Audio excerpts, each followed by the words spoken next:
Commissioner Multan engineer Aamir खटक के बाद CEO metropolitan corporation Chaudhary फरमाइश अली का भी जो मेट्रोपॉलिटन कॉरपोरेशन करप्शन स्कैंडल है उसके हवाले से एक्शन सामने आया है। और सीईओ मेट्रोपॉलिटन कॉरपोरेशन ने 9 जो अफसरान हैं जिन्हें कमिश्नर मुल्तान की जानिब से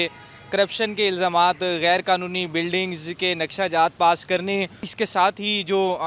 इलीगल पार्किंग स्टैंड हैं उनसे भत्ताखोरी के हवाले से, और जो शहर को रोशन बनाने का एक मंसूबा बनाया गया था,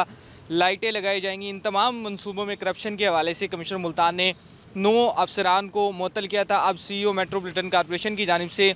इंटरनल इंक्वायरी कमेटी जो है वो कॉरपोरेशन की वो भी तश्कील दे दी है। और इस इंटरनल इंक्वायरी कमेटी की जानिब से जो 9 जो अफसरान थे जो करप्शन में मुलविस है, जिनमें रेगुलेशन का अमला, रेगुलेशन के हवाले से बात की जाए तो रेगुलेशन में जो तजावुज़ात के ख़ात्मे के हवाले से जो सुपरवाइज़र थे राव रफ़ी, उन्हें भी मुअत्तल किया गया था। उन्हें भी ज़ाती हैसियत में सीईओ मेट्रोपॉलिटन कॉरपोरेशन की जानिब से जो है वो तलब कर लिया गया है और कहा गया है ये तमाम तर जो इल्ज़ामात, जो सबूत आपके सामने करप्शन के हवाले से रखे जा रहे हैं, जिन मंसूबों के अंदर इन तमाम 9 अफसरान की जानिब से करप्शन की गई है,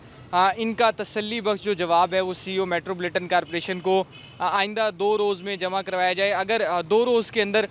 जो है वो इन करप्शन के इल्ज़ामात के हवाले से जवाब जो है मुअत्तल अफसरान की जानिब से नहीं कराया जाता तो